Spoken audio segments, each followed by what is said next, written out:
welcome back. Today's video is how to do nail extensions using tips and dip powder. So I'd recommend if you're a beginner to purchase a pack of stiletto tips just because they're a lot easier to apply and shape later on.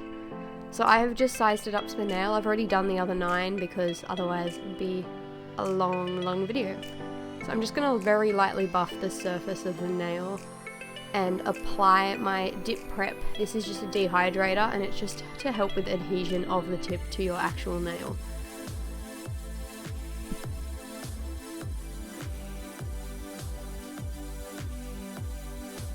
So now there's sort of 2 types of tips here. Some will have a well at the end where you'd put the glue. These ones don't. That's not an issue for me because I have used them before.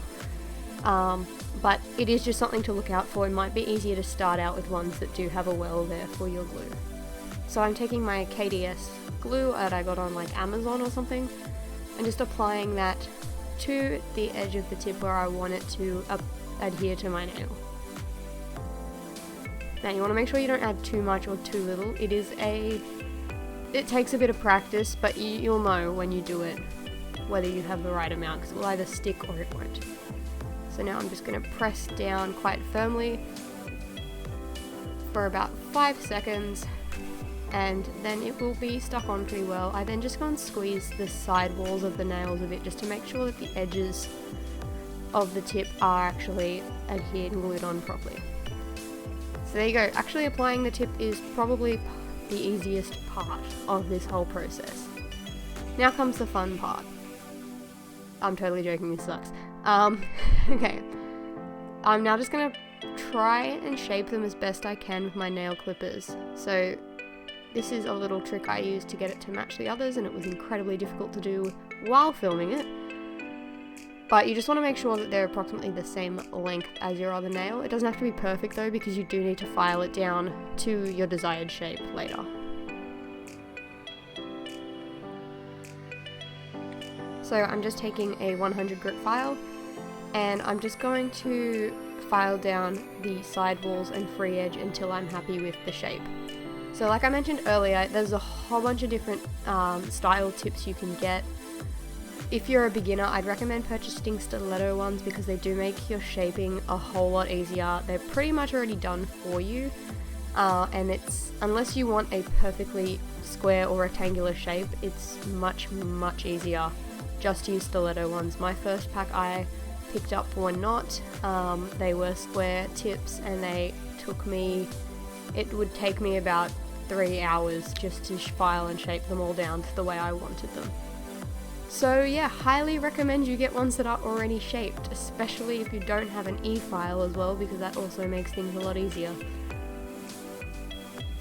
So once you're happy with the shape, you also just want to make sure that you don't have too many bits of plastic sort of hanging off. As you will notice as you slowly file down the tip, you just want to make sure it's as smooth as possible. There's no sharp bits, just nothing to get caught on. The usual you would do with your natural nails.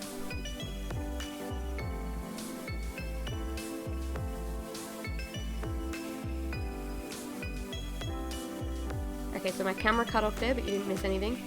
Now that I'm happy with the shape, you'll notice there's a bit of a ridge here where the natural nail and the tip meet. You want to try and get rid of this as much as possible because it will show up underneath whatever you put on top. So I'm just taking my file and very carefully going around that little ridge there, trying to get only the tip and not my natural nail, but you just want to file it down until it smoothly blends with your natural nail. So if you have an e-file, I would assume it's much easier than using a hand file, but it's doable with both.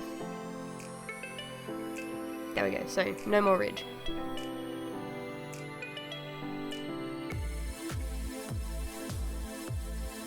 Okay, so now that the tip is applied and I'm happy with it, I'm going to take my clear nitro powder and my Revel probe. Oh no, I'm not. I'm going to take my Gelish dip dehydrator again and just go over the natural nail.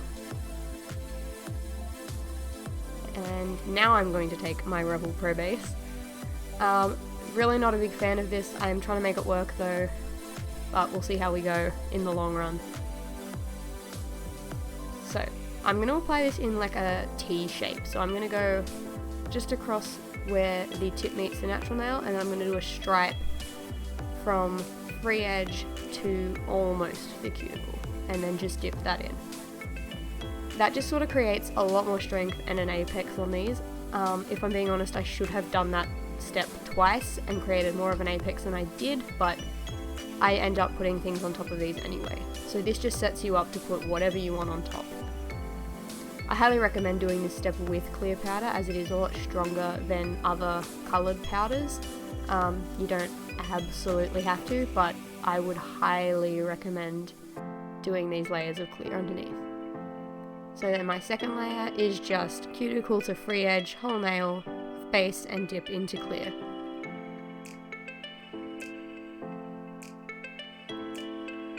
Now, because I've done the T-shaped apex underneath, it is going to be quite bumpy and require just a bit of filing to get it right, but honestly it's not. If you've done your layers thin enough, it's not an issue.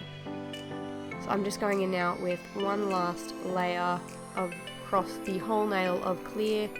That should give me enough strength to do whatever I want on top of these tips without them breaking, cracking, getting caught in things, being awful, the usual.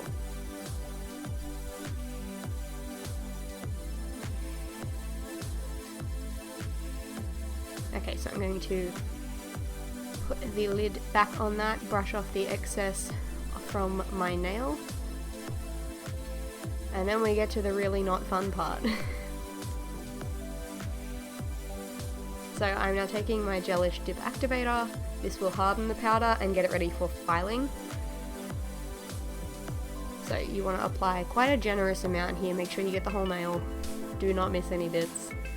And then I waited about 2 minutes and just check that it is hardened, and then I will go in file and shape. So I sped this part up because you've probably seen shaping many times, but I did just keep it in the video just in case. I do...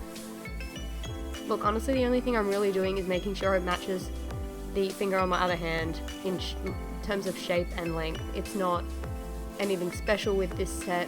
I wasn't being too careful because I knew I was going to put dip powder over the top of this set anyway. So now I'm just roughing up the top of the nail and smoothing out the very bumpy sections, making sure that it all blends smooth, and then I'm just going over with a buffer. Now, if you intend to put gel on top of these, I would not recommend buffing it, but that really doesn't matter. So I'm just doing another coat of activator just because I did do quite a lot of filing and I want to make sure these are as strong as they can get.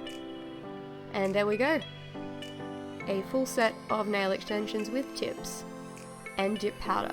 Easy as, not as difficult, takes a bit of practice, but anyone can do it. So if you like this video, please hit the like button and give me a subscribe, and I'll see you next time.